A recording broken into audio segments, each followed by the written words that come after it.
Gothic sculpture represents the second major international school of sculpture in Europe to flourish in the Middle Ages, from about the middle of the 12th and 16th century, evolving from Romanesque sculpture and dissolving into the sculpture of the Renaissance and Mannerism. When the classical values came back to be appreciated in the Renaissance, the sculpture from the centuries immediately before was seen as shapeless and rude and was given the name of Gothic, since it was believed to be the fruit of cultures of the Goths.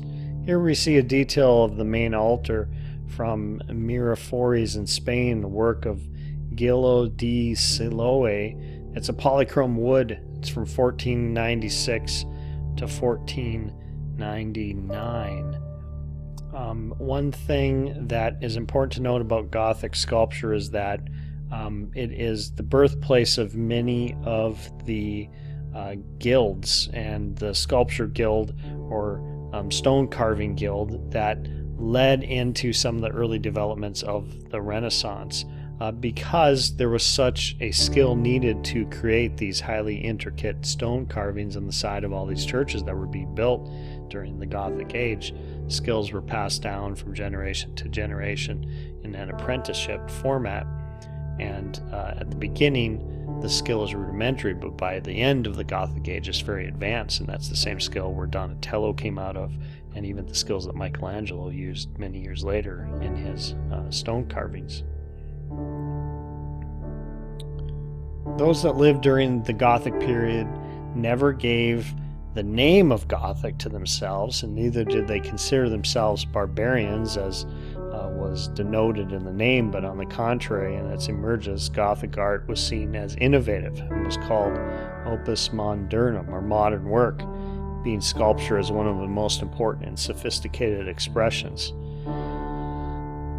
So Gothic sculpture was born and closely linked to architecture, Gothic architecture, as we see here.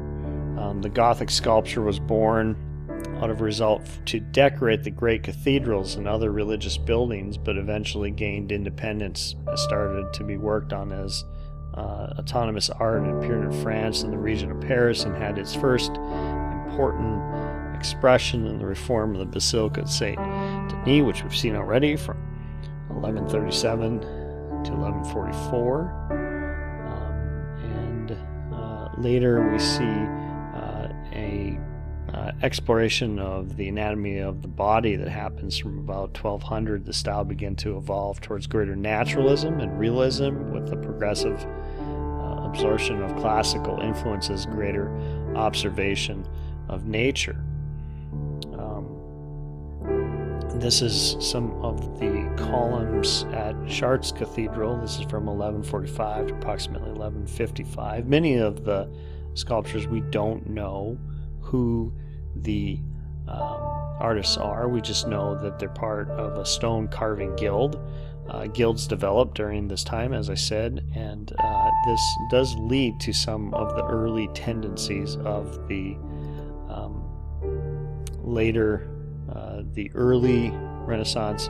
It begins to be called the International Gothic style, or the early Renaissance. The history of Gothic sculpture still has many uncertainties and obscure points that we don't know, and its study is still largely to be done, but at various times in history there was mass destruction of medieval monuments and works of art, and some things have been lost over time. There's wars, and there was also changing of churches and renovation. And so the determination of the chronology, genealogy, the time period of the sculptures sometimes is difficult. There's some gaps in the understanding of Gothic sculpture. Even in the face of so many difficulties, the legacy of Gothic sculpture is still vast and living on in buildings, collections, museums, and widely circulated throughout today, and is especially important in the development of the history of Western culture and Western civilization.